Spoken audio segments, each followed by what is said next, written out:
Namo tassa bhagavato arahato samma sambuddhassa. Namo tassa bhagavato arahato samma sambuddhassa. Namo tassa bhagavato arahato samma sambuddhassa. So today I'll be continuing to read the talk which was started earlier, entitled Right Practice, Steady Practice, or I believe in the collected teachings it's called Steady Practice. And I'll be continuing on page 284 of the collected teachings.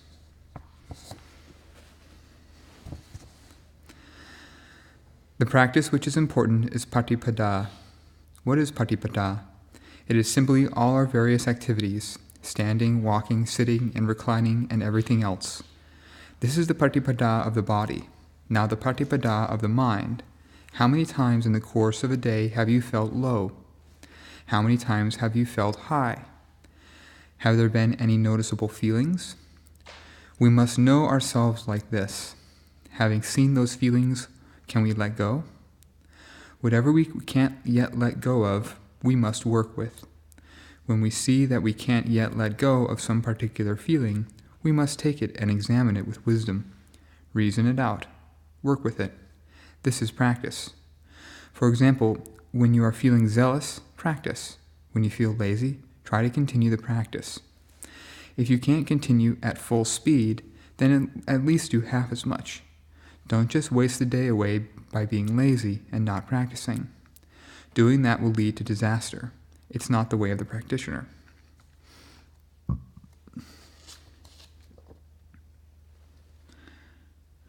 Now I've heard some people say, "Oh, this year I was really in a bad way." How come? I was sick all year. I couldn't practice at all. Oh, if they don't practice when death is near, when will they ever practice? If they're feeling well, do you think they'll practice? No, they only get lost in happiness.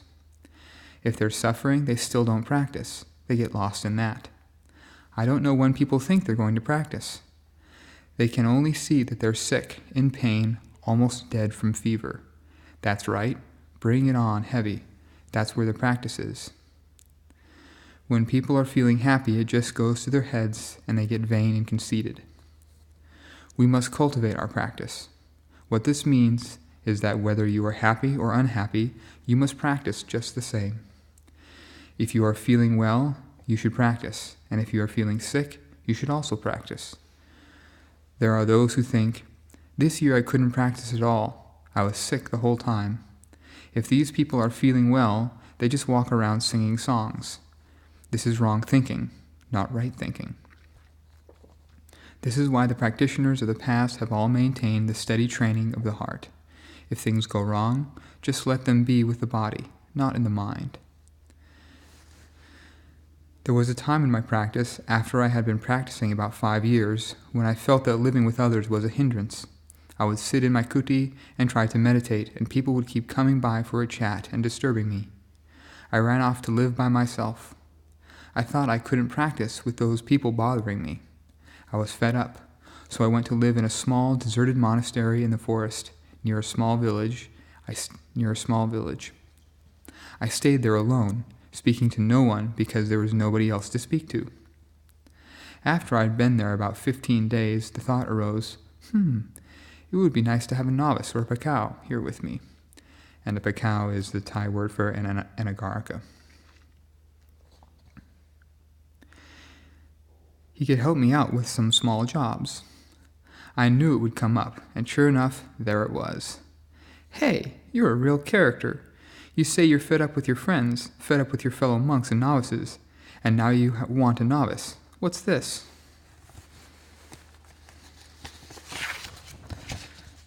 "No," it says, "I want a good novice." There, where are all the good people? Can you find any?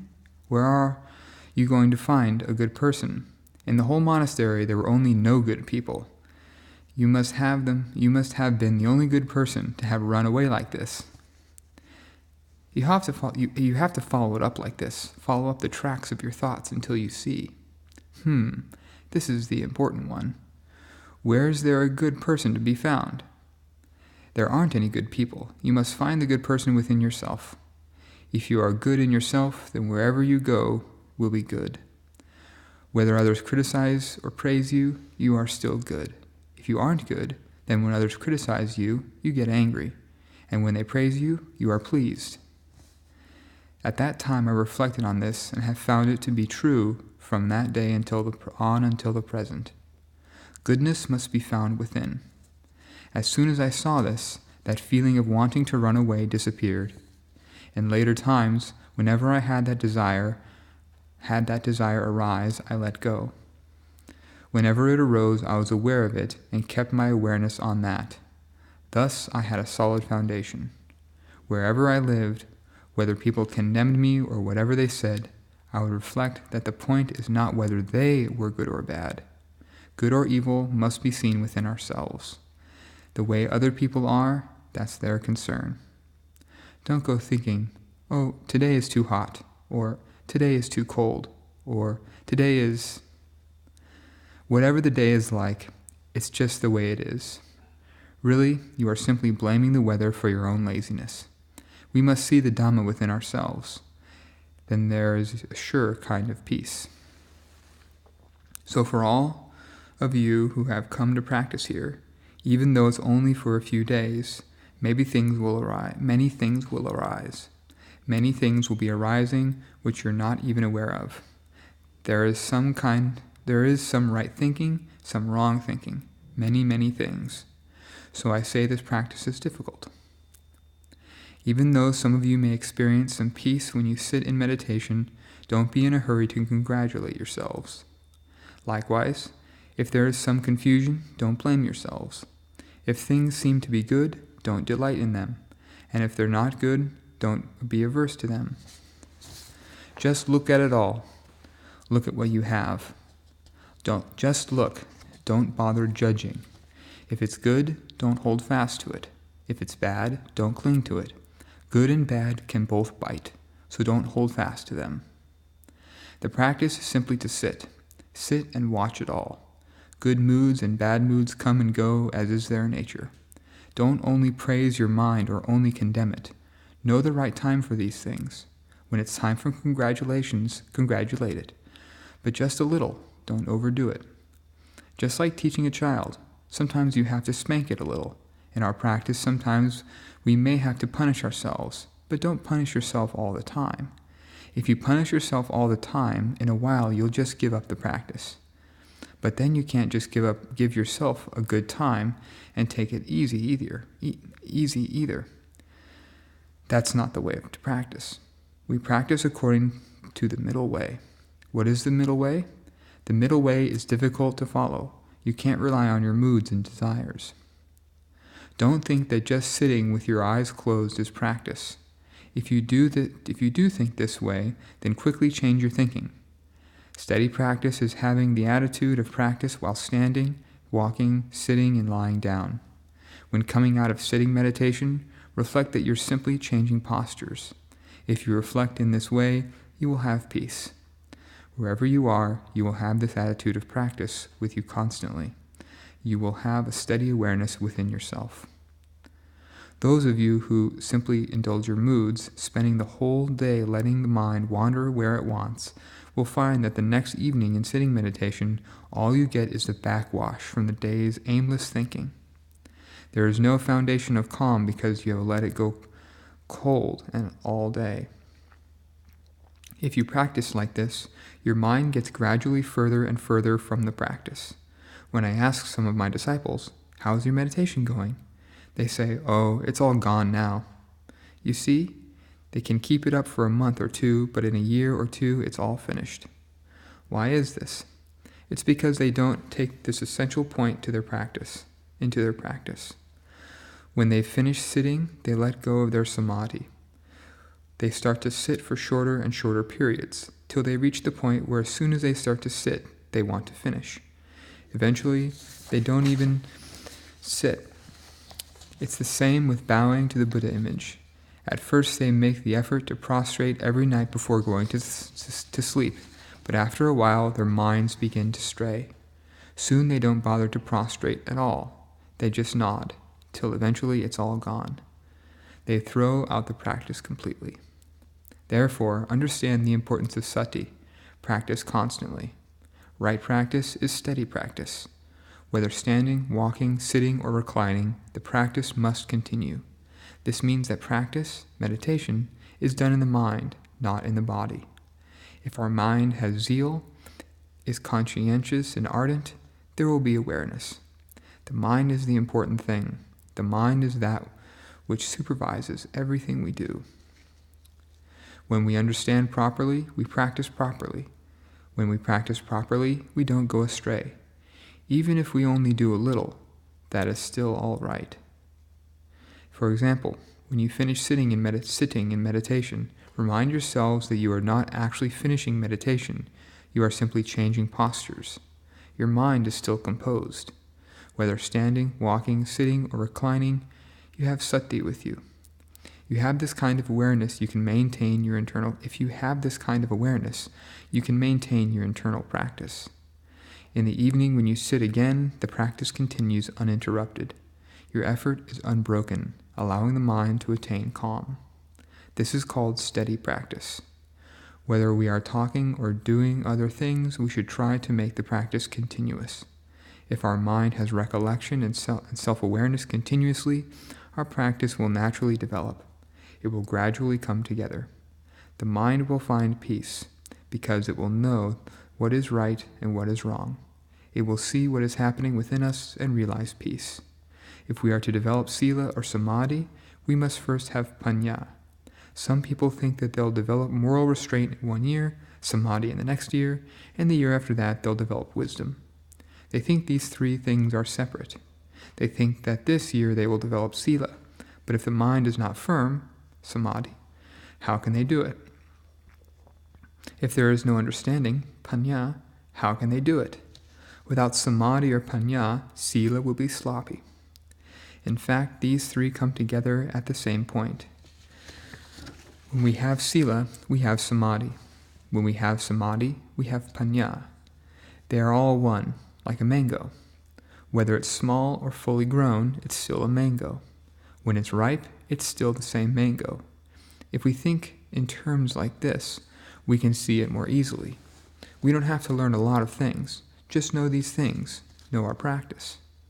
When it comes to meditation, some people don't get what they want, so they just give up, saying they don't yet have the merit to practice meditation. They can do bad things. They have that sort of talent, but they don't have the talent to do good.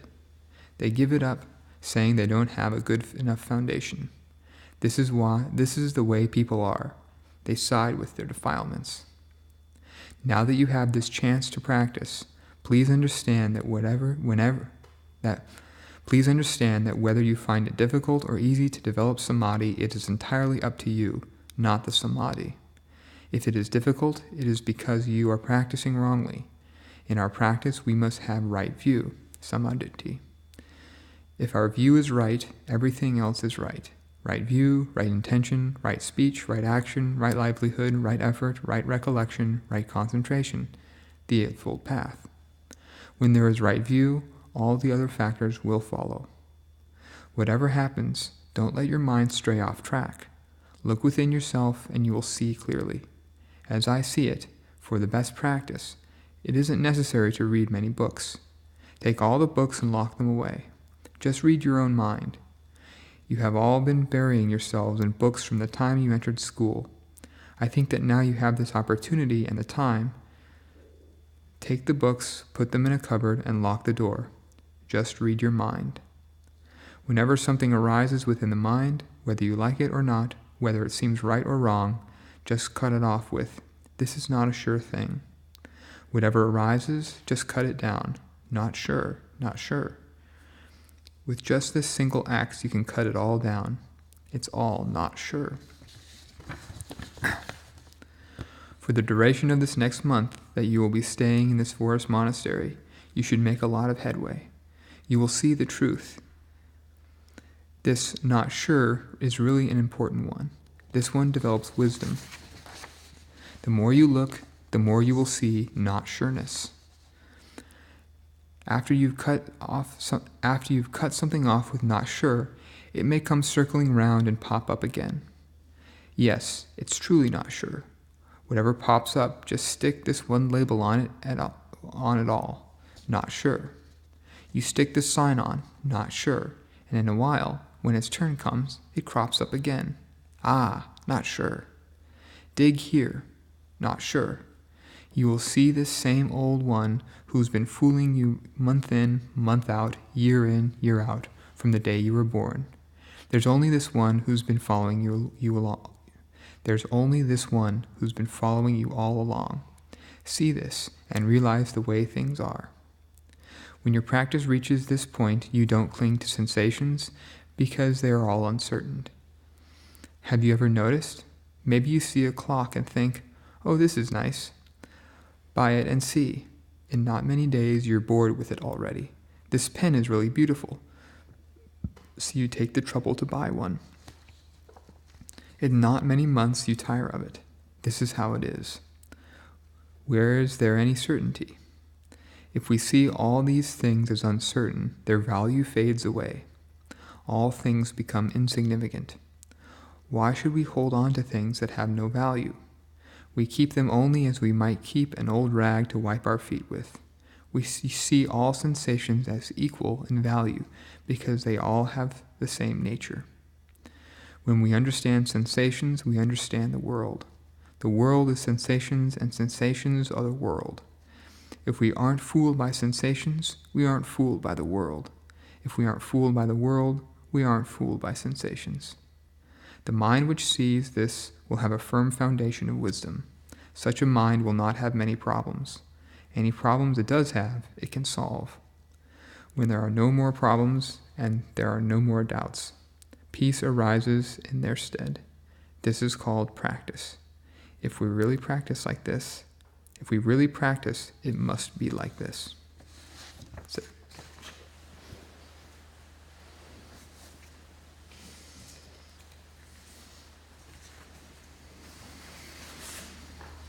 To choose that particular reading, what's the motivation on that? I think I may have mentioned yesterday briefly, this was the first, I don't know if it was the first talk that I read here, but it's definitely the one that stuck with me. I was a layperson in the duplex, and I just pulled, I think it was the Food for the Heart off the shelf, the free distribution shelf, and reading that, the simile of the coconut really struck me, and the bit that was in this reading here about when you get up from sitting meditation, it's not that you've stopped meditation, you're just changing postures. And just a couple of things from the talk that, have just been really foundational for me.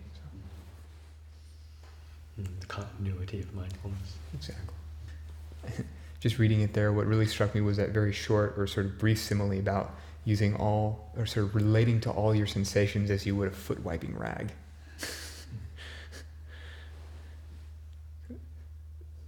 Living at Nanachat, it's like foot wiping rags are everywhere, and they're always not always, but they can be pretty filthy, but they're still useful for wiping your feet.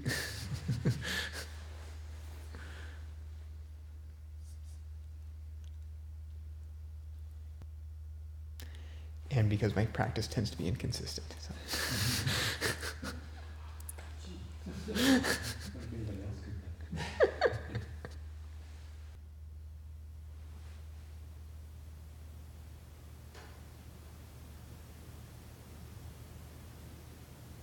A few discussions back, I mentioned teaching this on Ajahn Jeff about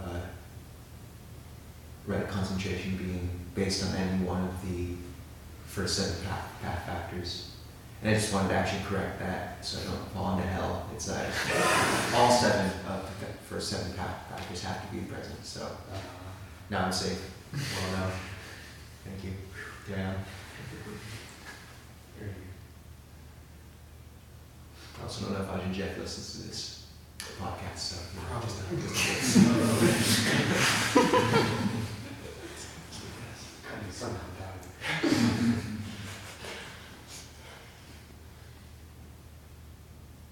Get a call from Aunt Meta. Can you spell there?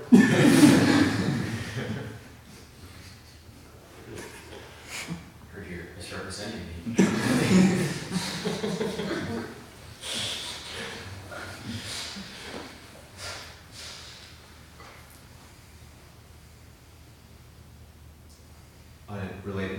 to this talk actually though. I do think I appreciate the consistent practice, and like the Kuba Ajahns always kind of teach this like baseline, which I found really helpful, around like aiming for like 6 hours of sleep total every 24-hour period, and 3 meditation sessions a day, and yeah, along with all the other injunctions, but just those two very simple things have been so helpful. It's like if those are being maintained somehow, then everything else, like there's some sort of structure, and that's quite nice, I think. So those have been helpful guidelines for me in terms of steady practice. Not that I always stick to them, but I try.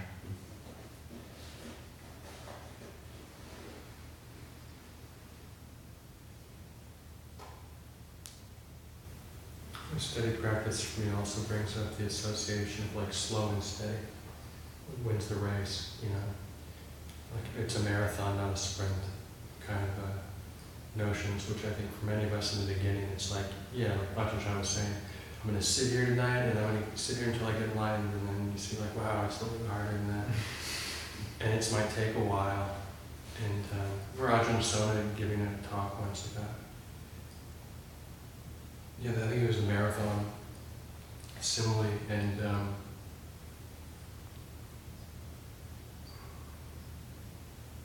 yeah, just really, really smart and really, really helpful. It's a bit puzzling though, because that's not the only message that's there. You know, Ajahn Chah said, you know, at least maybe people can explain it, but he said something like, if you have the right view in place, you know, if you've got the foundations, the right view in place, samadhi isn't hard. And at least I thought I heard that in that talk. You know, so there's, and that's something, yeah, I haven't sort of been able to, because yeah, or, you know, yeah, Satipatthana Sutra goes down to 7 days. Is that your experience? No, it's not my experience. I guess that's what I'm saying. Like Yeah. my own experience is really all I'm speaking from, Yeah. and what I'm hearing from Mopa Cha and these other teachers that I'm describing. I definitely, yeah. There's even more than 7 days, and then you only need it for like a finger snap or something, in breath or an out breath. But just, you know, if that's somebody's experience, then like, fantastic. Yeah. I wish it was mine. Yeah, yeah. But it's not. Yeah, it's Yeah. not mine either.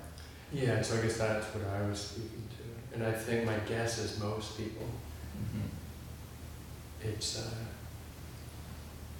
I don't know, I wonder, could you say more though about like the other side of the coin? Oh, I guess the thing is that the other side is that, you know, you can always, it might always be the case that what one's own interpretation of is a steady practice is steadily bashing one's head against a wall.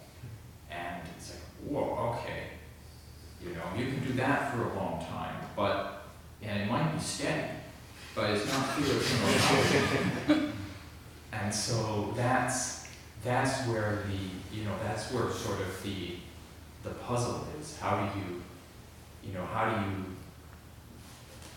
or the monk who chalked up the hours of his meditation, you know, thinking that if I just put in more hours, that'll do it, which, you know, that's obviously not, you know, that was not recommended. So that's where sort of the puzzle or the challenge is. How do you, I mean, and it's true, it's better just to keep on, definitely better to keep on meditating, you know, keep on in this container, even if you're not going anywhere, because there's way worse things to be doing. I guess for myself, I didn't hear anywhere in that order. Like wrong practice is wrong practice, whether it's steady or not, you know, whether it's fast or slow, you know what I mean? If one's bashing one's head against the rock, like, just for this night, you know, because I'm going to realize that, or they're doing it for their whole life, it's wrong either way. Yeah. Did you have something in mind when we were talking about bashing one's head against? Oh. Like those kind of things? Yeah, I mean, there's all, I mean, there's all sorts of you know, different examples. Like, for myself, I've noticed, I can sit now I can sit for long periods of time, but oftentimes it's just a lot. It's a lot of thinking. It's not clear it's going anywhere. Is that steady practice? Or should I be exploring something else? And it's not like I don't know how to, I don't quite know how to answer that. I have an idea. Like another example, it would be like when you find yourself thinking and then you scold yourself and you bash yourself and you sort of like slam your awareness against the breath, just sort of, I don't know, something like pounding a nail or something. Like when you relate to your object like that just gets, repetitive, and I get a bloody forehead / a bloody awareness, and that kind of, that attitude of self,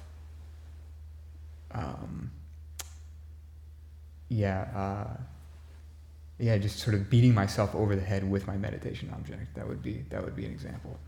And I've clocked a lot of hours in trying to do that. It certainly feels like beating my head against a wall after a while, even though it's steady.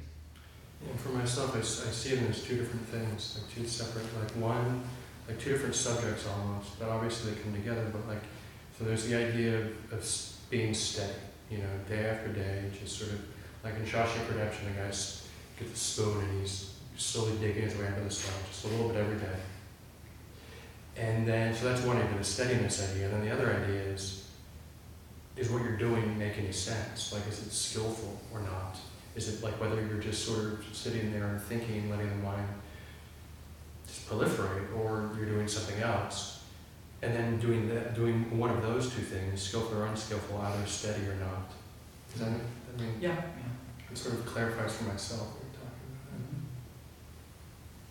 about. But it's a good point, definitely that sort of consistency can be conflated with doing rigidity, and it seems like there's so much it is kind of hard to find that balance between using the structures we exist in and the schedule and stuff, but then allowing sort of like a trellis, the scaffolding's there and you hold that well and figuring out what that is, but then allowing within that space for kind of wisdom to operate and us to each find our own path. And that is an interesting balance to figure out how to strike between Abhayagiri and kind of separate aspects. Yeah, the whole practice it sometimes feels like it's just going to one extreme and experiencing the unpleasant results and noticing that. It's like, oh, okay, well, the mind is tight, the mind is strained, the mind is critical, or whatever it is. Is this what the Buddha intended? Probably not. Maybe I need to just ease back and ask, okay, what's happening here? Where is it happening here? Rather than kind of go into a critical dialogue about, self-criticism, or I must be doing something wrong. Why am I doing something wrong? We just sort of say, okay, well, this feels tight. What does it feel like? This feels strained. What's that like? What's that all about? Kind of in that process, you're just easing back from the engagement with that tightness, but just acknowledging that it's there and exploring it. Yeah, I also think about whenever I want to learn a new skill that I'm not good at. I remember pretty vividly trying to ride a skateboard for the first time, and it's the consistency part was every time I fell off and got bloody knees, the next step was invariably to get back on, to try it again. But if I got back on the skateboard and I just continued what I was doing before, I'd fall off again in no time. So then there's that sense of kind of almost the courage to get back on the board and to try it again, even though it's really scary. And then also that sense of creativity, like what you're talking about in terms of re-examining what you're putting into the situation that leads to falling off or, skating in a straight line. And so those two can combine in a way that makes sort of steadiness and creativity work work in tandem. But just because but it's the interesting thing is that when you're trying new things, you're also likely to fall off. So the two are, I think, equally necessary. I'm reminded of Albert Einstein's definition of insanity, which is doing the same thing and expecting a different result.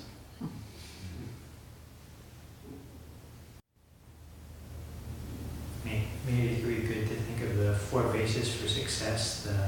The steady part is the virya, and then you need the mimamsa, which is to look at what you're doing and whether it's working or not.